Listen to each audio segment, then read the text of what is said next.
Naquela sexta-feira que deveria ser especial, enquanto as velas do meu bolo de aniversário ainda tremulavam sobre a mesa do restaurante, uma jovem garçonete deslizou um bilhete em minhas mãos que dizia apenas 6 palavras. Cuidado, não beba isso. Por instinto, troquei meu copo com o da minha nora Larissa. 15 minutos depois, ela começou a convulsionar. Mas antes de contar o que aconteceu naquela noite que mudou tudo, deixe um comentário dizendo de onde você está assistindo. Ficamos emocionados em saber que nossas histórias chegam até vocês. E se ainda não é inscrito no canal, aproveita agora, porque você não vai querer perder o que vem por aí. Meu nome é Conceição Silva. Tenho 62 anos e moro em Belo Horizonte há mais de 3 décadas. Sempre pensei que meu aniversário seria uma data tranquila, talvez um pouco mais especial por ter meu filho Carlos ao meu lado, depois de meses viajando a trabalho. Nunca imaginei que se tornaria o dia em que descobriria que alguém da minha própria família estava tentando me matar. Era uma sexta-feira chuvosa de março quando Carlos me levou ao Don Giovanni, um restaurante italiano no bairro Savassi que frequento há anos. O lugar tem uma atmosfera acolhedora, com luzes amareladas que refletem nas paredes de tijolo aparente e criam sombras dançantes entre as mesas de madeira escura. O aroma de manjericão fresco e alho dourado flutuava pelo ar, misturando-se com o som suave de conversas em italiano que o proprietário, Senhor Benedetto, sempre coloca para criar ambiente. Larissa, minha nora, estava sentada à minha frente com aquele sorriso que sempre me deixava levemente desconfortável. Não conseguia explicar o porquê, mas havia algo forçado naquela expressão, como se fosse um sorriso ensaiado diante do espelho. Ela usava um vestido azul marinho que destacava seus olhos claros, e seus cabelos loiros estavam presos em um coque aparentemente despreocupado, mas que eu sabia que havia levado pelo menos 20 minutos para conseguir aquele efeito casual. O restaurante fervilhava com o movimento típico do final de semana. Famílias comemorando aniversários, casais em encontros românticos, grupos de amigos rindo alto demais depois de algumas taças de vinho. Era exatamente o tipo de ambiente onde alguém poderia passar despercebido, onde um crime poderia acontecer em plena vista de dezenas de testemunhas que não perceberiam nada. Carlos havia encomendado uma garrafa do Chianti que eu tanto aprecio, aquele com rótulo dourado que custa quase R$ 200 e que ele reserva para ocasiões especiais. Quando ele serviu nossas taças, seus olhos brilhavam com aquela alegria genuína que só vejo quando estamos juntos, longe das pressões do trabalho e das responsabilidades da vida adulta. "Mãe, você está linda hoje", ele disse, levantando sua taça para um brinde preliminar. "Esse vestido roxo fica perfeito em você." Por um breve momento senti-me verdadeiramente amada e feliz. Estava usando meu vestido favorito, aquele de seda que comprei em uma liquidação na rua Halfeld há 5 anos e que sempre me faz sentir elegante. Havia me arrumado com cuidado, escolhendo a cor do batom que realça meus olhos castanhos e prendendo meu cabelo grisalho em uma lateral que disfarça as rugas do pescoço. Pedimos nossos pratos favoritos. Eu escolhi o frango à parmegiana com espaguete, como sempre faço quando venho aqui. Carlos pediu o risoto de camarão que ele diz ser o melhor de Belo Horizonte. Larissa optou por uma salada Kaiser, alegando estar fazendo dieta para entrar no vestido de uma festa de casamento no mês seguinte. Durante o jantar, comecei a notar pequenos detalhes no comportamento de Larissa que me incomodavam sem que eu conseguisse identificar exatamente o porquê. Seus dedos tamborilavam nervosamente na mesa de madeira, criando um ritmo irritante que eu tentava ignorar. Ela verificava o celular constantemente, sempre virado para baixo sobre a mesa, como se estivesse esperando uma mensagem importante ou escondendo algo de nós. Toda vez que Carlos se virava para conversar comigo, eu sentia os olhos de Larissa nos observando. Não era um olhar afetuoso de nora que admira a relação entre sogra e genro. Era algo mais calculista, como se ela estivesse avaliando cada palavra nossa, cada gesto, cada mudança de expressão. Quando chegou a hora do brinde oficial, Carlos se levantou solenemente, segurando sua taça como se fosse fazer um discurso importante. Sua voz se encheu de emoção quando ele falou: "A minha mãe, Conceição Silva, a mulher mais forte e corajosa que conheço, que teve a força de criar um filho sozinha, que construiu uma vida digna com as próprias mãos, que nunca desistiu dos seus sonhos mesmo quando tudo parecia impossível." Suas palavras aqueceram meu coração de uma forma que não sentia há meses. Carlos tinha apenas 8 anos quando meu marido nos abandonou, e criá-lo sozinha foi a experiência mais desafiadora e recompensadora da minha vida. Trabalhei como faxineira durante anos. Depois consegui um emprego numa loja de tecidos, estudei à noite para terminar o ensino médio e aos poucos construí a pequena loja de roupas que me deu estabilidade financeira. Larissa também ergueu sua taça, mas percebi que suas mãos tremiam ligeiramente, criando pequenas ondas no vinho vermelho. "A Conceição", ela disse com uma voz que parecia forçada por ser uma sogra tão especial. A pausa antes da palavra especial me causou um arrepio na espinha.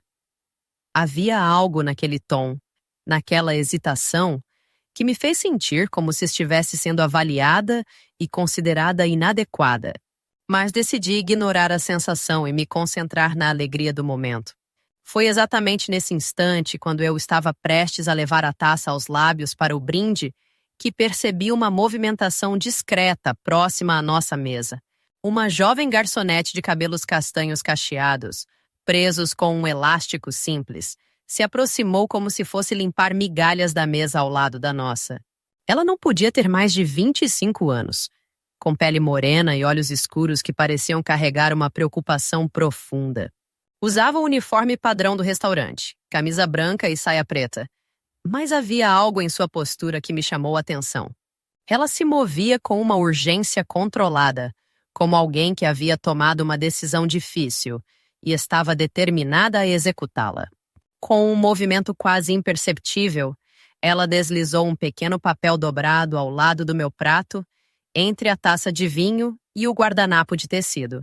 Antes de se afastar rapidamente, nossos olhos se encontraram por uma fração de segundo. O que vi ali me aterrorizou.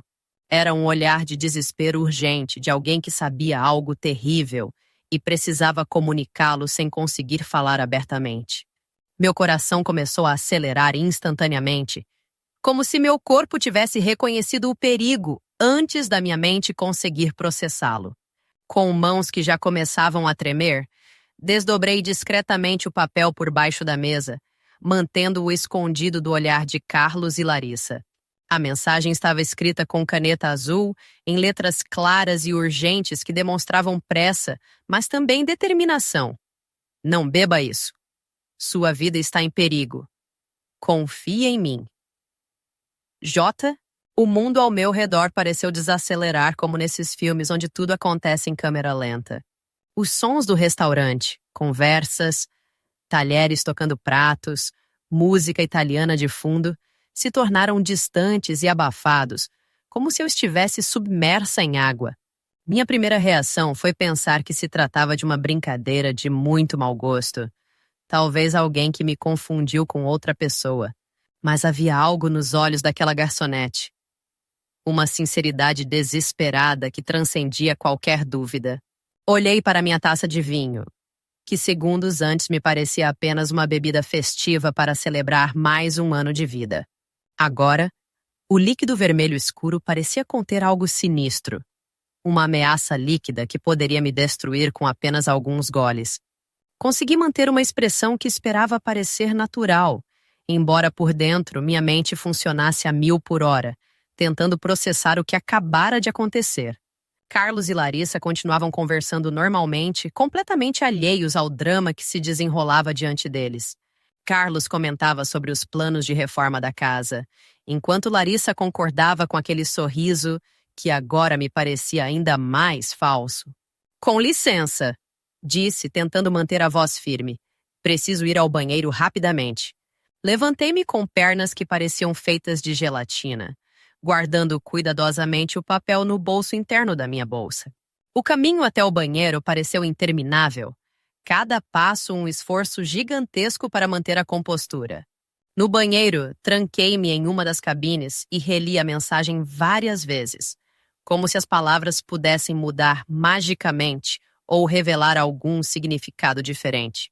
Não havia assinatura além daquela letra J, apenas aquele aviso direto e aterrorizante que fazia meu estômago se revirar. Respirei fundo, olhando meu reflexo distorcido na superfície metálica da porta da cabine. Meu rosto estava pálido, com manchas vermelhas no pescoço que sempre aparecem quando estou muito nervosa. Meus olhos revelavam o terror que eu tentava desesperadamente esconder. Mas também havia algo mais. Uma determinação crescente de descobrir a verdade. Quando voltei à mesa, forcei-me a agir com naturalidade, mas internamente estava em estado de alerta máximo.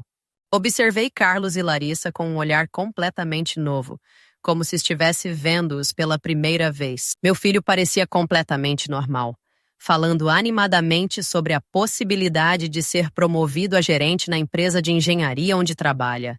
Mas Larissa... havia definitivamente algo diferente nela. Seus olhos se moviam nervosamente entre minha taça intocada e meu rosto, como se estivesse esperando que eu fizesse algo específico. Quando percebeu que eu não estava bebendo, sua expressão se tornou levemente ansiosa. Conceição, você não vai beber seu vinho? Ela perguntou com uma voz que tentava soar casual. É o seu favorito, não é? Foi nesse momento que tomei a decisão que mudaria tudo. Quando Carlos se virou para chamar o garçom e pedir mais pão, aproveitei aqueles segundos preciosos de distração. Com um movimento que espero ter parecido casual, troquei minha taça com a de Larissa. O líquido era idêntico, o mesmo vinho tinto que estávamos bebendo a noite toda. Ninguém poderia notar a diferença apenas olhando. Finalmente disse, levantando o que agora era tecnicamente meu copo, um brinde a este momento perfeito em família. Carlos sorriu radiantemente e ergueu sua taça. Larissa, sem perceber a troca que havia acontecido bem debaixo do seu nariz, também levantou a dela, que havia sido originalmente a minha. Brindamos ao mesmo tempo, o som cristalino das taças se tocando, ecoando como um sino funerário. O vinho tinha o sabor de sempre, aquela combinação de frutas vermelhas com um toque seco que eu tanto aprecio. Mas eu mal conseguia me concentrar no gosto. Todos os meus sentidos estavam focados em observar Larissa intensamente, procurando por qualquer sinal de que algo estivesse errado. A princípio, nada aconteceu. Continuamos nossa refeição normalmente. Carlos me contava sobre um projeto importante que estava desenvolvendo, um edifício residencial em Nova Lima, que seria o maior da região. Eu falava sobre meus planos de expandir a loja, talvez contratar uma funcionária para me ajudar com o atendimento. Larissa participava da conversa, mas eu podia perceber que ela estava cada vez mais inquieta. Foram exatos 7 minutos depois do brinde quando tudo começou. Larissa levou a mão direita ao estômago com uma expressão de confusão genuína. Estou me sentindo estranha, ela murmurou, sua voz soando mais rouca que o normal. Carlos imediatamente demonstrou preocupação, virando-se completamente para ela e tocando seu braço com delicadeza. O que você está sentindo, amor? Dor? Náusea? Ela balançou a cabeça lentamente, como se o movimento lhe causasse desconforto. Não sei explicar. É como se algo não estivesse certo. Mas então seu rosto começou a empalidecer visivelmente, a cor rosada saudável de suas bochechas desaparecendo, como se alguém estivesse drenando a vida dela lentamente. Suas mãos, que há poucos minutos seguravam a taça com firmeza, começaram a tremer de forma descontrolada. Não estou nada bem, ela sussurrou, e pude ver gotas de suor se formando em sua testa, apesar da temperatura agradável do restaurante com ar-condicionado. Carlos se levantou imediatamente, posicionando-se atrás da cadeira dela e segurando-a pelos ombros. Larissa, o que está acontecendo? Você quer que eu chame um médico? Eu permaneci sentada, observando a cena se desenrolar com uma mistura de horror genuíno e uma terrível compreensão do que estava acontecendo. A mensagem da garçonete ecoava em minha mente como um mantra. Sua vida está em perigo. Larissa tentou se levantar, mas suas pernas claramente não conseguiam sustentar seu peso. Ela desabou de volta na cadeira, respirando com dificuldade crescente. Seus olhos, que minutos antes brilhavam com aquela malícia calculista que eu começava a reconhecer, agora estavam vidrados e confusos.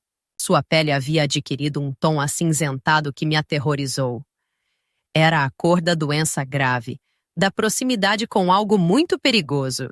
"Chame uma ambulância!" gritei para Carlos, embora minha voz soasse estranhamente controlada considerando a situação. "Agora!" O pânico tomou conta do restaurante quando os outros clientes perceberam que algo grave estava acontecendo em nossa mesa. Uma senhora idosa na mesa ao lado se levantou para ajudar, enquanto um homem de terno gritava perguntando se havia algum médico presente. Senhor Benedetto, o proprietário, apareceu correndo da cozinha com um telefone na mão, já discando para o SAMU. Larissa havia perdido completamente o controle dos movimentos. Suas mãos convulsionavam involuntariamente, derrubando a taça de vinho que se estilhaçou no chão com um barulho que cortou o ar como um tiro. O líquido vermelho se espalhou pelo piso de cerâmica, criando uma mancha que parecia sangue aos meus olhos aterrorizados. "Ela está tendo uma convulsão!" gritou alguém atrás de mim. Carlos segurava Larissa pelos ombros, tentando impedir que ela caísse da cadeira, seus olhos cheios de pânico e desespero. "Larissa, olha para mim, amor. Fica comigo." Ele repetia, sua voz quebrada pela emoção. Eu me levantei e me posicionei do outro lado, ajudando Carlos a mantê-la estável. Por mais que estivesse começando a suspeitar da verdade, ver qualquer pessoa sofrendo daquela forma me causava uma compaixão instintiva. Larissa não conseguia mais falar coerentemente, apenas emitia sons guturais que me arrepiavam a espinha. A garçonete que havia me dado o bilhete apareceu ao nosso lado com uma toalha limpa, que colocou sob a cabeça de Larissa para amortecer os movimentos. Nossos olhares se encontraram por um instante, e ela assentiu quase imperceptivelmente, como se estivesse confirmando que eu havia tomado a decisão certa.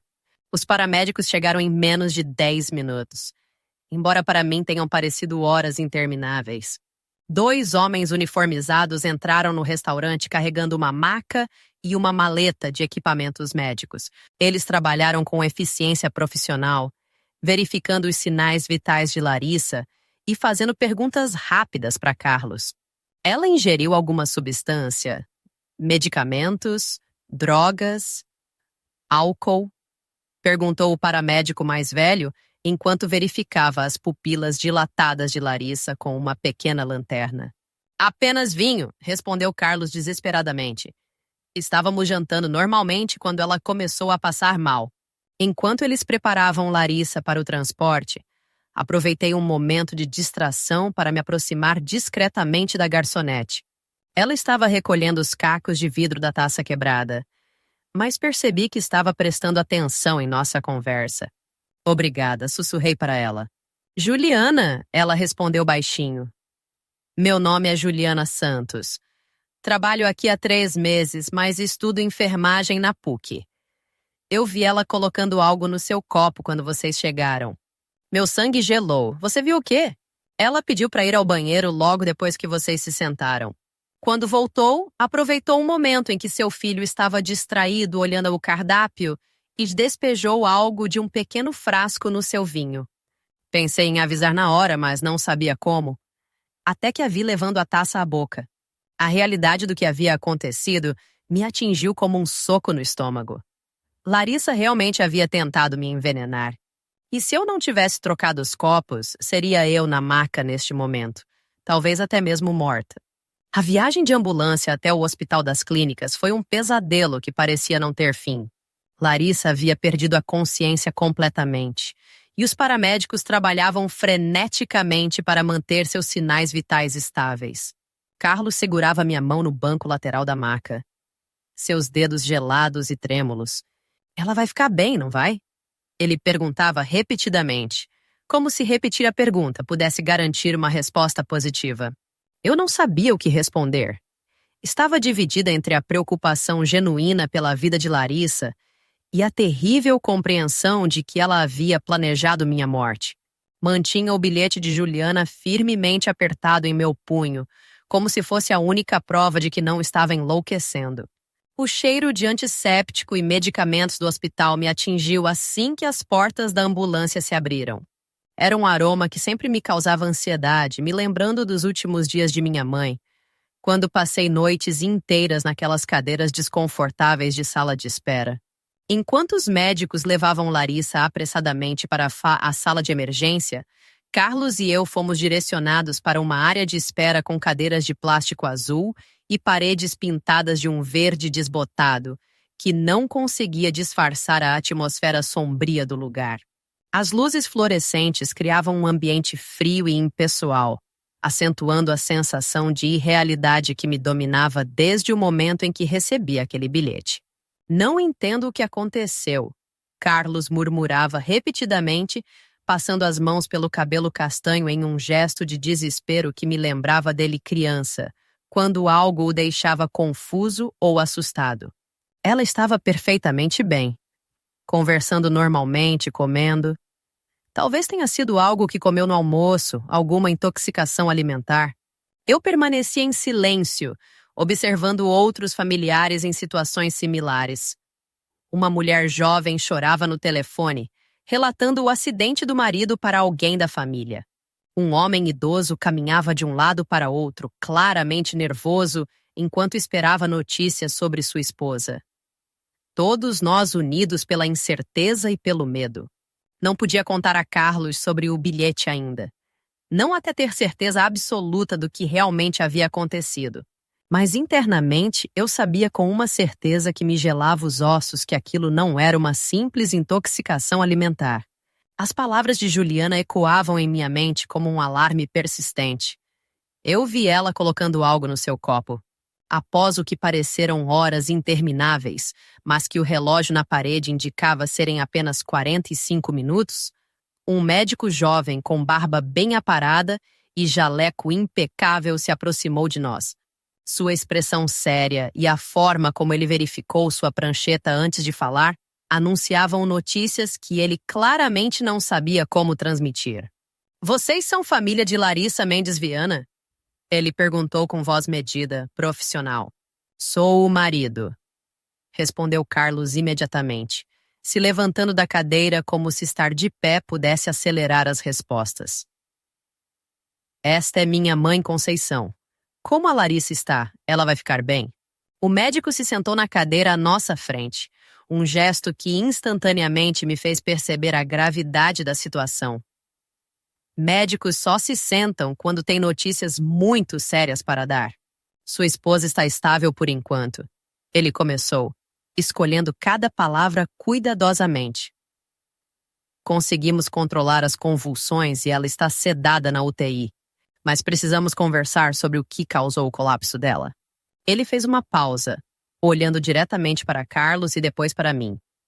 "Os resultados preliminares dos exames de sangue indicam presença de digoxina em níveis extremamente elevados no organismo dela." Carlos franziu a testa, claramente confuso. "Digoxina? O que é isso? Ela não toma nenhum medicamento regularmente." "É um medicamento cardíaco", explicou o médico, sua voz ganhando um tom mais técnico. "Em doses normais e controladas, ajuda a regular o ritmo cardíaco em pacientes com certas condições. Mas na quantidade que encontramos no sistema da sua esposa, é potencialmente letal." Senti como se tivesse levado um soco no estômago. "Doutor", consegui dizer com voz trêmula. "O senhor está dizendo que alguém a envenenou?" "Não posso fazer essa determinação", respondeu o médico cautelosamente, mas seu tom sugeria que havia chegado à mesma conclusão. "Mas posso afirmar com certeza que essa quantidade de digoxina não chegou ao sistema dela por acidente. Teremos que contatar as autoridades para investigar como e quando ela foi exposta a essa substância." Carlos se levantou bruscamente, começando a caminhar de um lado para outro no pequeno espaço da sala de espera. Seus passos ecoavam no piso de linóleo com um ritmo nervoso que demonstrava seu estado mental. "Isso é impossível", ele murmurava para si mesmo. Completamente impossível. Ninguém iria querer machucar a Larissa. Ela é. Ela é uma boa pessoa. Todo mundo gosta dela. Eu conhecia a resposta para o mistério, mas ainda não podia revelá-la. Precisava de mais informações, mais confirmações antes de destruir o mundo de meu filho com uma verdade tão brutal. Doutor, perguntei, tentando manter minha voz firme. É possível que alguém tenha colocado esse medicamento em uma bebida? Seria detectável no gosto? Certamente é possível, ele respondeu, me olhando com uma expressão mais atentas. A digoxina pode se dissolver em líquidos, especialmente álcool, e dependendo da concentração, pode ser praticamente indetectável no sabor. Neste caso específico, detectamos também uma quantidade considerável de álcool no sistema dela, o que pode intensificar drasticamente os efeitos tóxicos. Essa foi a confirmação final que eu precisava. Com mãos trêmulas, retirei o papel amarrotado do bolso interno da minha bolsa e o estendi para Carlos. Seus olhos se arregalaram gradualmente conforme lia as palavras escritas por Juliana. Mãe, onde você conseguiu isso? Ele perguntou, sua voz quase um sussurro incrédulo. Contei tudo então. A garçonete, a mensagem desesperada, minha decisão instintiva de trocar os copos, o que Juliana havia me contado sobre ter visto Larissa colocando algo em minha bebida. A cada palavra que saía da minha boca, via a cor desaparecer progressivamente do rosto de Carlos. Quando terminei meu relato, ele desabou na cadeira como se tivesse perdido toda a força física. Suas mãos tremiam visivelmente enquanto ele relia o bilhete várias vezes. Não pode ser, ele sussurrou, sua voz carregada de uma dor que eu nunca havia ouvido antes. Você está me dizendo que alguém tentou te envenenar? E que por causa da troca dos copos foi a Larissa quem? É exatamente o que estou dizendo. Respondi com voz firme, embora por dentro eu estivesse tremendo tanto quanto ele. O médico, que havia escutado nossa conversa com crescente interesse profissional, interveio com uma expressão ainda mais grave. Vou informar a polícia imediatamente, ele disse, já se levantando. E precisaremos fazer análises de sangue em vocês dois também, para garantir que não ingeriram nenhuma substância perigosa. Essa é uma situação muito séria. Quando os médicos saíram da sala, Carlos e eu permanecemos em um silêncio pesado e carregado de implicações. Eu podia ver sua mente trabalhando, processando as informações, chegando lentamente às mesmas conclusões terríficas que eu havia alcançado. Mãe, ele disse finalmente, sua voz carregada de uma dor profunda. Preciso te perguntar algo. E quero que você pense muito cuidadosamente antes de responder. Eu sabia o que estava vindo, mas assenti para que ele continuasse. Você notou algo estranho no comportamento da Larissa ultimamente? Qualquer coisa diferente em casa, na forma como ela tratava você, conversas estranhas? Carlos demorou muito para formular a pergunta seguinte, como se as palavras fossem difíceis demais de pronunciar. Ela alguma vez falou sobre sua saúde mental? Sobre você precisar de ajuda ou cuidados especiais? A pergunta atingiu diretamente o núcleo de minhas suspeitas crescentes. Respirei fundo antes de responder, sabendo que minhas palavras iriam confirmar os piores medos de meu filho. Sim, Carlos. Há alguns meses ela começou a demonstrar uma preocupação excessiva com minha saúde. Dizia que me via confusa às vezes, que eu esquecia conversas que acabáramos de ter, que repetia as mesmas histórias. Minha voz falhou por um momento, mas forcei-me a continuar. Ela sugeriu várias vezes que talvez fosse prudente eu considerar opções de cuidado profissional. Eu disse que havia pesquisado alguns lugares muito bons para pessoas da minha idade que estavam começando a ter problemas de memória. O rosto de Carlos estava completamente branco agora. Meu Deus, ele murmurou, cobrindo o rosto com as mãos. E eu comecei a acreditar nela. 3 horas depois, a delegacia especializada em crimes contra idosos havia se tornado meu segundo lar forçado daquela noite interminável. A detetive Sandra Matos, uma mulher de 50 anos, com cabelos grisalhos presos em um coque severo e olhos perspicazes que pareciam enxergar através de mentiras, havia assumido o caso pessoalmente. Estávamos sentados em uma sala pequena com paredes cinzentas e uma mesa de fórmica arranhada, onde Carlos e eu contávamos nossa história pela terceira vez. Cada repetição revelava detalhes que havíamos esquecido na primeira versão. Pequenos fragmentos de memória que ganhavam significado sinistro sob a luz da investigação. Senhora Silva, disse a detetive, consultando suas anotações meticulosas, preciso que me conte sobre os últimos 6 meses. Qualquer mudança no comportamento da sua nora, visitas mais frequentes, presentes inesperados, interesse súbito na sua saúde ou finanças. Fechei os olhos e me transportei de volta no tempo, revivendo momentos que na época pareciam demonstrações de carinho, mas que agora ganhavam um significado completamente diferente. Começou em setembro, minha voz ficando mais firme conforme as lembranças se organizavam. Larissa começou a me visitar pelo menos 3 vezes por semana, sempre trazendo alguma coisa. Chá especial que ela dizia ser bom para a memória, bolanhos caseiros, vitaminas que comprava numa farmácia de manipulação no centro. A detetive levantou uma sobrancelha. Vitaminas? Que tipo? Ela dizia que eram complexos vitamínicos para idosos, especialmente formulados para prevenir declínio cognitivo. Insistia que eu tomasse uma cápsula todas as manhãs com o café. Dizia que havia lido artigos científicos sobre como a prevenção era fundamental. Carlos se remexeu desconfortavelmente na cadeira ao meu lado. Mãe, você nunca me contou sobre essas vitaminas. Porque a Larissa disse que eram caras e que ela queria fazer isso como um presente especial para mim. Pediu para não comentar com você porque queria que fosse uma surpresa, uma demonstração de como ela se importava com meu bem-estar. A detetive fez mais algumas anotações. E como a senhora se sentia depois de tomar essas vitaminas? A lembrança me causou um aperto no peito. Nos primeiros dias me sentia normal. Mas depois de umas 2 semanas comecei a ter episódios estranhos. Tonturas, confusão mental, momentos em que não conseguia me lembrar de conversas que acabara de ter. Que tipo de confusão mental? Eu estava conversando com alguém na loja e de repente perdia completamente o fio da meada. Ficava parada no meio de uma frase, sem conseguir me lembrar do que estava falando. Outras vezes, ia ao supermercado e esquecia completamente o que tinha ido comprar, mesmo com a lista na mão. Carlos fechou os punhos sobre a mesa. E a Larissa sabia disso? Não apenas sabia como foi ela quem começou a documentar esses episódios, respondi, sentindo a raiva crescer na minha voz.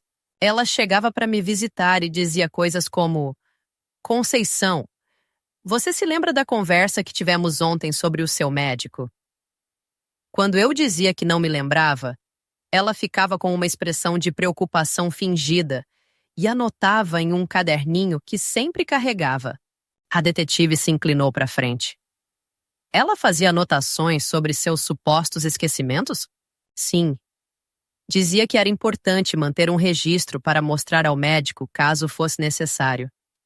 E sempre que Carlos vinha me visitar, ela contava a ele sobre os episódios que havia presenciado. Olhei para meu filho, que parecia devastado. E eu acreditava nela, ele murmurou. Toda vez que ela me dizia que você tinha tido um episódio, eu acreditava.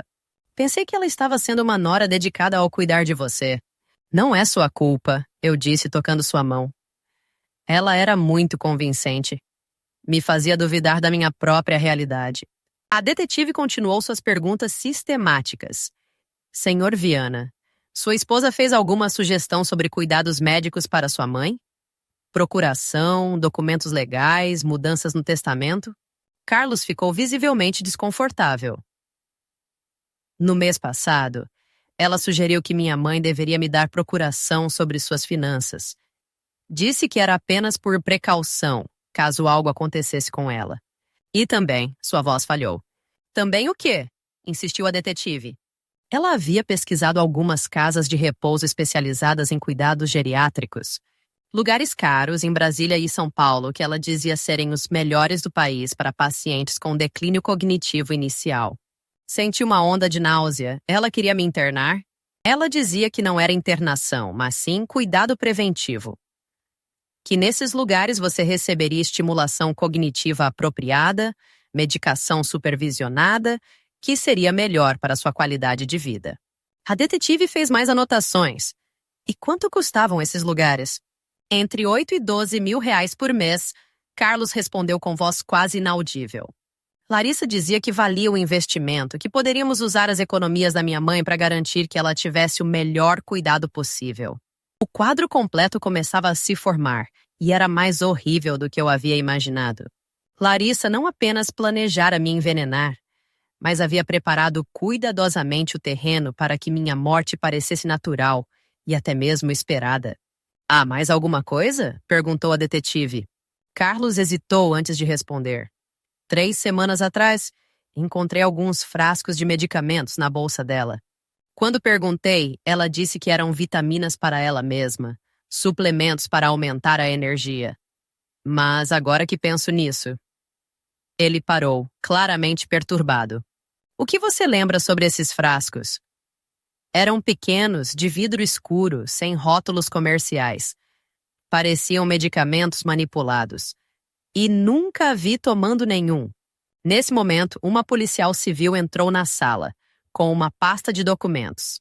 "Detetive Matos, temos os resultados da busca na residência dos suspeitos." A detetive abriu a pasta e seus olhos se arregalaram ligeiramente conforme lia. "Senhora Silva, Sr. Viana, preciso informá-los sobre o que encontramos na casa de vocês." Ela organizou alguns papéis na mesa diante de nós. Encontramos um esconderijo no closet do quarto principal. Havia 17 frascos de medicamentos diferentes, todos potencialmente letais se administrados incorretamente. Digoxina, insulina, warfarina e várias outras substâncias controladas. Meu sangue gelou. 17 frascos? Além disso, encontramos um notebook com pesquisas extensas sobre métodos de envenenamento, sintomas de demência, como acelerar o declínio cognitivo em idosos e formas de fazer uma morte parecer natural em pacientes com problemas cardíacos. Carlos se levantou bruscamente da cadeira, caminhando até a janela pequena da sala. "Meu Deus!" ele murmurou. "Que tipo de monstro eu trouxe para dentro da nossa família?" A detetive não havia terminado. Também encontramos correspondências impressas entre Larissa e 3 diferentes casas de repouso, negociando preços e condições para a internação de um paciente com demência precoce. Nas mensagens, ela se identifica como filha da paciente e menciona ter procuração completa sobre as finanças. "Ela estava planejando isso há meses", eu disse, "mais para mim mesma do que para os outros." "Parece que sim. Mas há algo mais perturbador", continuou a detetive. "Encontramos também um dossiê completo sobre outro caso. Uma idosa chamada Helena Santos, que morreu há 2 anos em circunstâncias similares." Meu coração parou. "O que a senhora quer dizer?" Helena Santos era a avó de Juliana Santos, a garçonete que salvou sua vida hoje à noite. Ela começou a apresentar sinais de confusão e declínio cognitivo subitamente. A família acreditou que fosse demência natural. Foi internada em uma casa de repouso cara, onde morreu 6 meses depois de insuficiência cardíaca. A sala ficou em silêncio absoluto. Carlos se virou da janela, seu rosto uma máscara de horror. "E qual a conexão com Larissa?" ele perguntou, embora sua voz sugerisse que ele já sabia a resposta. Larissa Mendes trabalhava como cuidadora particular naquela época. Foi ela quem convenceu a família de Helena Santos de que a idosa precisava de cuidados institucionais. Foi ela quem recomendou a casa de repouso específica onde Helena morreu. A realidade me atingiu como uma avalanche. Ela já havia feito isso antes. Juliana Santos sempre suspeitou que algo não estava certo com a morte de sua avó.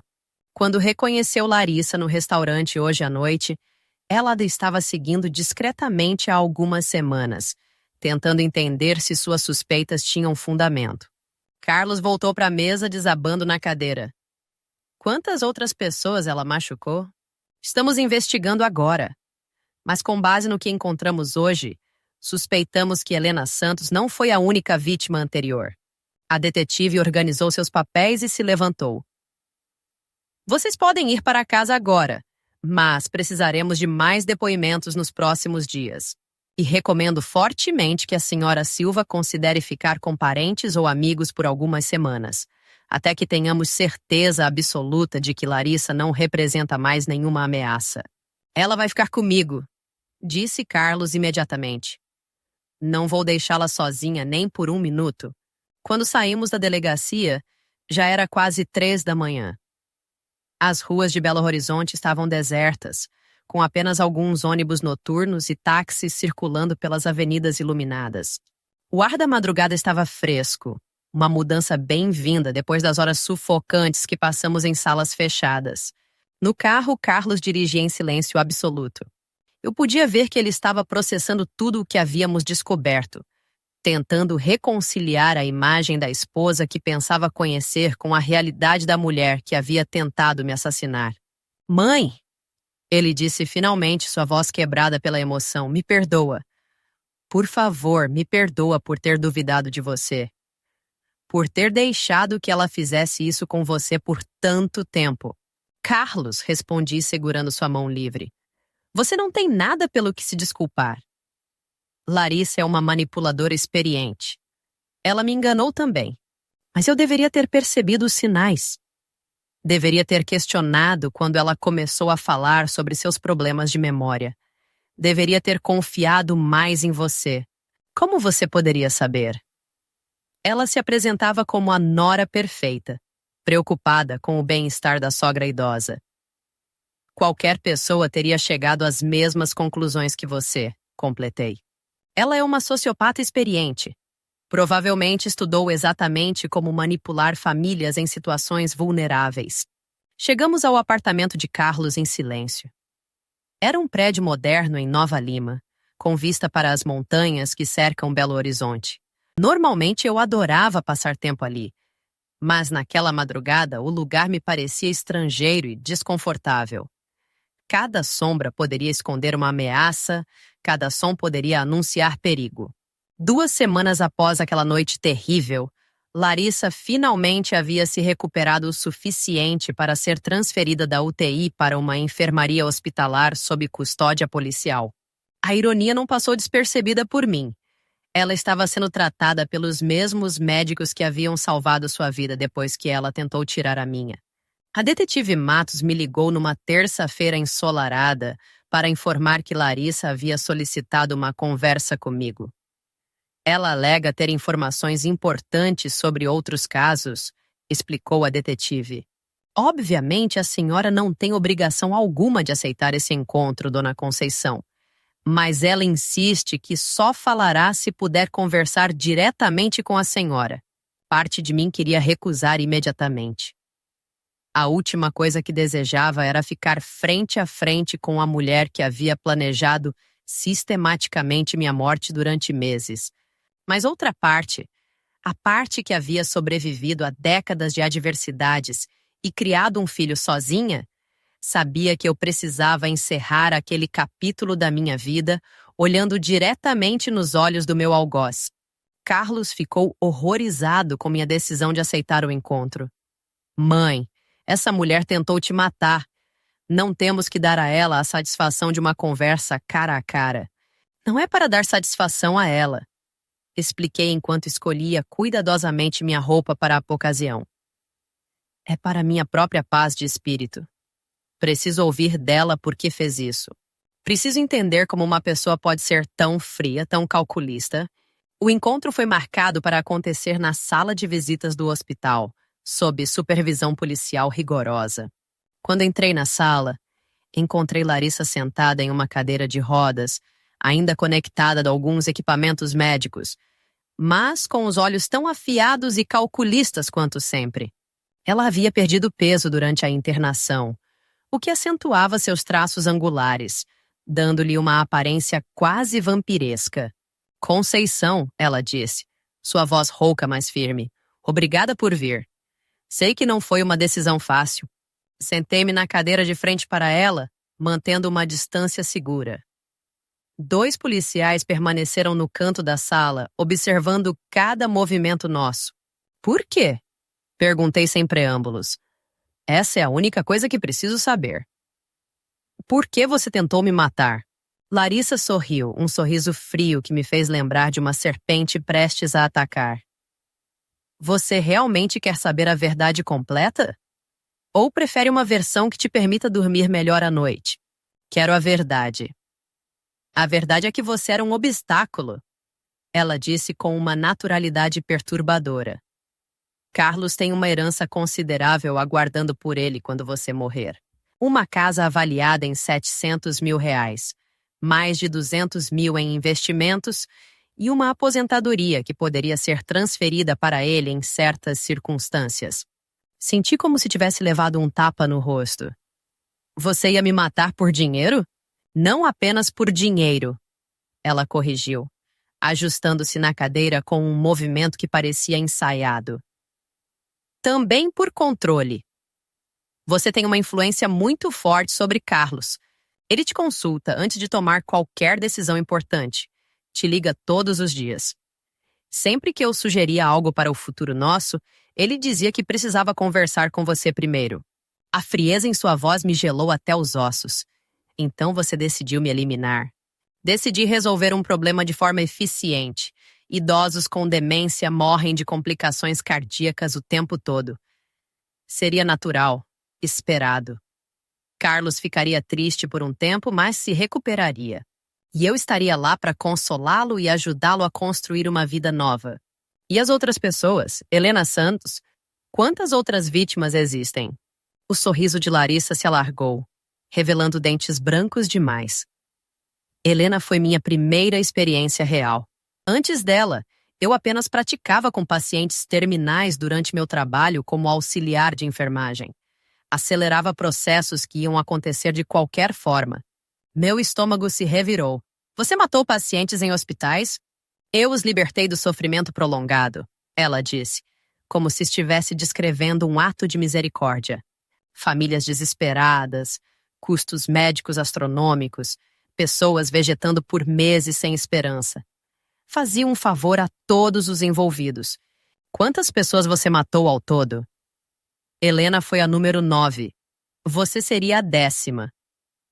Ela fez uma pausa, saboreando o choque em meu rosto. Mas você não foi minha última vítima planejada. Meu sangue gelou. O que você quer dizer? Depois que você morresse e Carlos herdasse seus bens, eu já estava planejando a próxima fase. Carlos é um homem saudável, mas acidentes acontecem, especialmente para pessoas que sofrem de depressão severa após perder a mãe querida. A realidade do que ela estava descrevendo me atingiu como um furação. Você ia matar Carlos também? Em cerca de 2 anos, talvez 3. Tempo suficiente para ele processar sua morte, para recuperar a herança, para nos casarmos oficialmente. Depois disso, um acidente trágico. Envenenamento por monóxido de carbono, talvez. Ou uma overdose acidental de medicamentos para a depressão. Lutei contra o impulso de me levantar e sair correndo daquela sala. A maldade casual com que ela descrevia seus planos era mais assustadora que qualquer filme de terror que eu já tinha assistido. Por que você está me contando isso? Porque quero que você entenda que não foi pessoal. Não tenho nada contra você como pessoa, Conceição. Você simplesmente estava no caminho dos meus objetivos. É assim que o mundo funciona. Os mais inteligentes sobrevivem. Os ingênuos são eliminados. E como você aprendeu a fazer isso? A envenenar pessoas? Internet, ela respondeu com uma naturalidade chocante. Há fóruns inteiros dedicados ao assunto, se você souber onde procurar. Comunidades de pessoas que compartilham métodos, experiências, dicas para não ser descoberto. É surpreendente o que se pode aprender com algumas horas de pesquisa. Ela se inclinou para a frente na cadeira de rodas, seus olhos brilhando com uma luz que me aterrorizou. Mas cometi um erro com você. Subestimei sua intuição. A maioria das minhas vítimas anteriores nunca suspeitou de nada até ser tarde demais. Você tinha algo diferente, uma desconfiança instintiva que eu deveria ter levado mais a sério. E agora? Você sente algum arrependimento? Larissa riu, um som áspero e desagradável. Arrependimento por quê? Por ter sido descoberta? Claro. Por não ter conseguido completar meus planos? Absolutamente. Mas por ter tentado te matar? Não, Conceição. Você ainda é um obstáculo, mesmo estando eu presa. Carlos nunca vai conseguir seguir em frente completamente enquanto você estiver viva para lembrá-lo do que aconteceu. Levantei-me da cadeira, sentindo que havia ouvido o suficiente. Mas Larissa não havia terminado. Há mais uma coisa que você deveria saber, ela disse, sua voz ganhando um tom quase melodioso. Eu não trabalhava sozinha. Parei no meio do caminho até a porta. O que você quer dizer? Existe uma rede, Conceição. Pessoas como eu, que identificam alvos adequados, compartilham métodos, às vezes até colaboram em casos mais complexos. Eu era apenas um membro de uma comunidade muito maior. Você está mentindo. Estou te oferecendo informação valiosa em troca de algo que preciso. E o que seria isso? Quero que você convença Carlos a me visitar. Uma única vez. Há coisas que preciso dizer a ele. Coisas que ele precisa entender sobre nossa relação. Jamais vou permitir que você se aproxime dele novamente. Larissa sorriu aquele sorriso frio mais uma vez. Então outras pessoas vão morrer, Conceição. E suas mortes estarão em suas mãos, porque você teve a oportunidade de obter informações que poderiam salvá-las.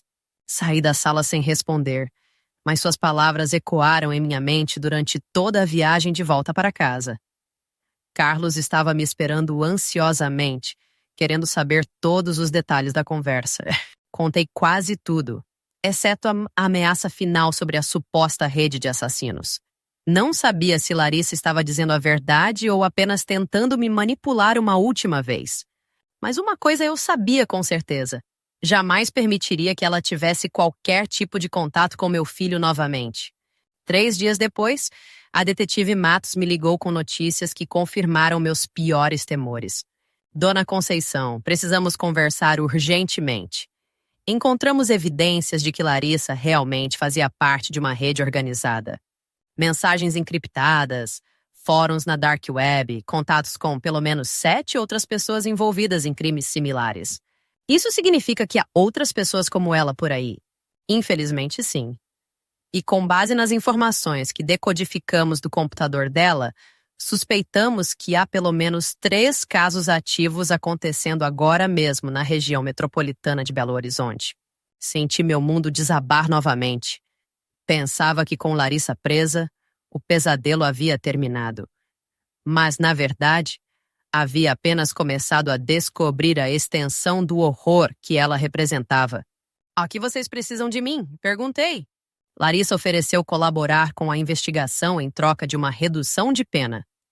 Mas ela insiste que só falará se tiver uma conversa final com Carlos. Ela alega ter informações específicas sobre métodos que poderiam salvar as vítimas atuais. A manipulação era óbvia, mas e se ela realmente tivesse informações que pudessem salvar vidas? Como eu poderia viver comigo mesma sabendo que outras pessoas poderiam morrer porque eu me recusei a permitir uma conversa supervisionada?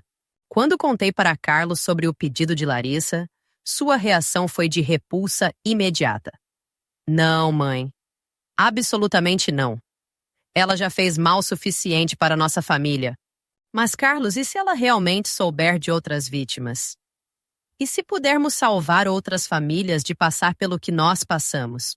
Ele ficou em silêncio por um longo tempo, olhando pela janela do apartamento para as montanhas ao longe. Quando finalmente se virou para mim, havia lágrimas em seus olhos. "Se eu fizer isso, se eu conversar com ela, você promete que depois disso acabou? Que nunca mais teremos que lidar com Larissa Mendes de forma alguma?" "Eu prometo." A conversa entre Carlos e Larissa aconteceu numa quinta-feira chuvosa, 3 semanas após minha própria visita. Eu esperei na sala de espera do hospital, observando a chuva bater contra as janelas, enquanto meu filho enfrentava o demônio que quase destruiu nossa família. Quando ele saiu da sala de visitas 40 minutos depois, seu rosto estava pálido como papel, mas havia uma expressão de alívio em seus olhos que não via há meses. Ela me contou tudo sobre a rede, ele disse, enquanto caminhávamos pelos corredores do hospital. Nomes, métodos, vítimas planejadas. A polícia já está fazendo prisões com base nas informações dela. E quanto a vocês dois? Ela disse alguma coisa sobre seu relacionamento? Carlos parou de andar e se encostou na parede do corredor, passando as mãos pelo rosto com cansaço. Ela admitiu que nunca me amou. Disse que eu era apenas um meio para chegar até você e sua herança. Que praticou comigo os métodos de manipulação que havia aprendido com vítimas anteriores. Apesar de saber que essa era a verdade, ver meu filho ouvir essas palavras de forma tão crua me partiu o coração. Mas sabe de uma coisa, mãe? Foi libertador ouvir isso. Durante semanas eu me perguntava se havia algo de real no que vivemos juntos. Se existia algum sentimento genuíno por trás de todas as mentiras. Agora eu sei que não havia nada, e isso torna mais fácil seguir em frente. 6 meses depois do julgamento, onde Larissa foi condenada a 25 anos de prisão por homicídio qualificado e tentativa de homicídio, nossa vida havia encontrado um novo ritmo. Carlos havia se mudado para um apartamento mais próximo do meu, e nos vemos praticamente todos os dias. Ele começou a fazer terapia com uma psicóloga especializada em traumas familiares. E aos poucos, conseguimos reconstruir nossa confiança mútua. Durante nossas sessões conjuntas, sim, eu também faço terapia agora, falamos abertamente sobre como a manipulação de Larissa havia afetado nossa relação. Mãe, Carlos me disse durante uma de nossas sessões mais recentes, acho que uma parte de mim sempre soube que algo não estava certo, mas era mais fácil acreditar que sua mente estava se deteriorando do que enfrentar a possibilidade de que minha esposa fosse uma mentirosa. Por que era mais fácil? Nossa terapeuta perguntou. Porque se minha mãe estivesse doente, eu poderia ser o herói que cuidava dela. Mas se Larissa estivesse mentindo, isso significava que eu havia escolhido mal, que eu havia trazido perigo para a vida da minha mãe. Isso me tornava o vilão da história. Foi doloroso ouvir isso, mas também foi um alívio. Carlos havia encontrado coragem para ser honesto sobre seus próprios medos e inseguranças, e isso nos permitiu realmente nos curarmos. Recentemente, Carlos começou a sair com alguém novo. Marina, uma professora de história que conheceu num curso de culinária italiana, que decidiu fazer para se reconectar com atividades prazerosas. No início, confesso que me preocupei. Como eu poderia confiar em outra mulher depois do que Larissa havia feito?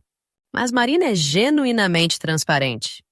Ela conhece toda a nossa história e respeita completamente os limites que estabelecemos. Quando Carlos me apresentou a ela, fez questão de deixar claro que nossa relação mãe e filho era prioridade absoluta. E Marina não apenas concordou, como disse que admirava a proximidade que temos. Conceição, Carlos me disse na semana passada durante nosso almoço dominical tradicional. Quero que saiba que nunca mais vou permitir que alguém te machuque. Aprendi a reconhecer os sinais de manipulação e prometo que sempre acreditarei em você quando disser que algo não está certo. Carlos, respondi segurando sua mão. Não preciso que você me proteja de tudo. Só preciso que confie em mim e no meu discernimento. Sou mais forte do que qualquer um de nós pensava. E é verdade. Sou mais forte. O processo de sobreviver à traição de Larissa, de lutar pela minha sanidade e minha vida, me ensinou coisas sobre mim mesma que nunca soube. Tenho 62 anos, mas em muitos aspectos, sinto como se minha vida real estivesse apenas começando. Retomei atividades que havia abandonado durante os meses em que Larissa me envenenava. Voltei para minhas aulas de hidroginástica no clube, onde minhas colegas me receberam de braços abertos. Entrei num grupo de leitura na biblioteca municipal. Até comecei a ter aulas de pintura em aquarela, algo que sempre quis fazer, mas nunca encontrei tempo. E cada nova atividade, cada nova amizade, cada dia que acordo sem medo, é uma vitória sobre o que Larissa tentou fazer comigo. Mas talvez a mudança mais significativa tenha sido minha decisão de usar minha experiência para ajudar outras pessoas. Comecei a dar palestras em grupos de idosos sobre os sinais de abuso financeiro e psicológico. Trabalho como voluntária numa organização que oferece suporte a vítimas de crimes domésticos. Foi através desse trabalho voluntário que conheci Juliana Santos, a garçonete corajosa que salvou minha vida naquela noite no restaurante. Descobrimos que tínhamos muito mais em comum do que imaginávamos. Ambas havíamos perdido pessoas queridas para predadores como Larissa. Ambas tínhamos desenvolvido uma intuição aguçada para reconhecer comportamentos manipulativos. Juliana terminou seu curso de enfermagem e agora trabalha numa unidade de cuidados geriátricos, onde usa sua experiência traumática para proteger pacientes idosos vulneráveis. Nos tornamos amigas próximas, unidas pela compreensão compartilhada de ter sobrevivido a algo inimaginável. Você sabe, Juliana me disse ontem durante nosso café da tarde semanal, às vezes penso que minha avó Helena morreu para que eu pudesse salvar você. Como se o universo estivesse tentando equilibrar as coisas. Talvez, respondi. Ou talvez sua avó tenha te dado a força necessária para fazer o que era certo quando a oportunidade surgiu. Uma tarde, enquanto regava as plantas no jardim da minha nova casa. Sim, me mudei para um lugar onde não há memórias de Larissa. Encontrei uma carta na caixa de correio. Não tinha remetente, mas reconheci imediatamente a caligrafia. Era de Larissa, escrevendo da prisão. Por um momento, considerei jogá-la fora sem abrir. Eu não devia nada a ela e não tinha obrigação de ler suas palavras. Mas a curiosidade foi mais forte que minha cautela. A carta era breve e, como era típico de Larissa, completamente centrada nela mesma. Ela não pedia perdão pelo que havia feito. Em vez disso, reclamava das condições da prisão e insistia que havia sido mal interpretada. Terminava com uma frase que me fez rir, apesar de tudo. Espero que você aprecie o favor que tentei te fazer. Mesmo depois de condenada por múltiplas tentativas de homicídio, Larissa ainda se via como a heroína de sua própria história. Era um lembrete perfeito de por que ela havia sido tão perigosa e de por que minha decisão de cortar todo o contato com ela era correta. Queimei a carta na lareira naquela noite, observando as palavras se transformarem em cinzas. Foi simbólico. O último vestígio de poder que Larissa tinha sobre mim se dissolveu em fumaça e desapareceu para sempre. Esta manhã, enquanto tomo meu café na varanda da minha nova casa, observando o sol nascer sobre as montanhas de Minas Gerais, reflito sobre tudo o que perdi e tudo o que ganhei. Perdi minha inocência sobre a capacidade humana para o mal. Perdi a versão de mim mesma que acreditava que a bondade seria sempre reconhecida e recompensada. Perdi a sensação de segurança completa que vem de não saber que existem pessoas capazes de planejar friamente a morte de outros seres humanos. Mas ganhei algo muito mais valioso. Ganhei a certeza absoluta da minha própria força. Ganhei a sabedoria que vem de sobreviver ao impensável. Ganhei uma relação mais profunda e honesta com meu filho. E ganhei a satisfação de saber que minha experiência está ajudando a proteger outras pessoas. Aos 62 anos, aprendi que a vida pode mudar em um instante. Pode se transformar em um pesadelo sem aviso, mas também pode se transformar em algo belo quando menos se espera. A chave é nunca desistir, é continuar lutando, mesmo quando parece que toda a esperança se perdeu. Há algumas semanas, recebi uma ligação da detetive Sandra Matos com uma notícia que me encheu de orgulho e satisfação. Graças às informações que Larissa forneceu durante aquela última conversa com Carlos, a polícia conseguiu desmantelar completamente a rede de assassinos que operava na região metropolitana. 17 pessoas foram presas e pelo menos 23 vítimas potenciais foram salvas. Dona Conceição, a detetive me disse, se a senhora e seu filho não tivessem tido a coragem de enfrentar Larissa novamente, essas pessoas estariam mortas hoje. Vocês salvaram vidas. Quando desliguei o telefone, chorei pela primeira vez em meses. Mas não eram lágrimas de tristeza ou medo. Eram lágrimas de alívio, de propósito cumprido. De saber que nosso sofrimento havia servido para algo maior que nós mesmos. Sou Conceição Silva, Tenho 62 anos, moro em Belo Horizonte e sobrevivi a uma tentativa de assassinato por parte da minha própria nora. Estou aqui para contar minha história não como uma vítima, mas como uma guerreira que se recusou a ser silenciada. E cada dia que acordo livre, sã e no controle da minha própria vida, é minha vingança mais doce contra aqueles que pensaram que poderiam me destruir. A vida me ensinou que a verdadeira força não vem de nunca cair, mas de sempre se levantar. E eu me levantei. Não apenas sobrevivi, mas prosperei.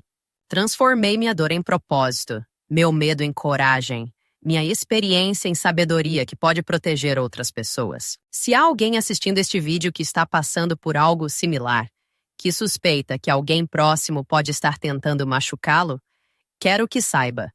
Confie no seu instinto. Sua intuição pode salvar sua vida. E nunca se sintam culpados por desconfiar de alguém da família. O amor verdadeiro não exige que você ignore os sinais de perigo.